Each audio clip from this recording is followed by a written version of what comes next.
where we can write the designs here, create the different structure. I will align it here. Then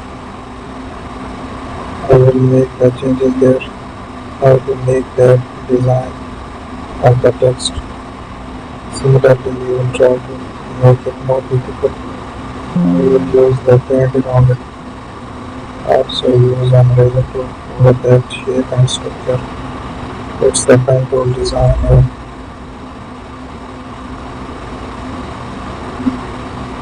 So we are going to make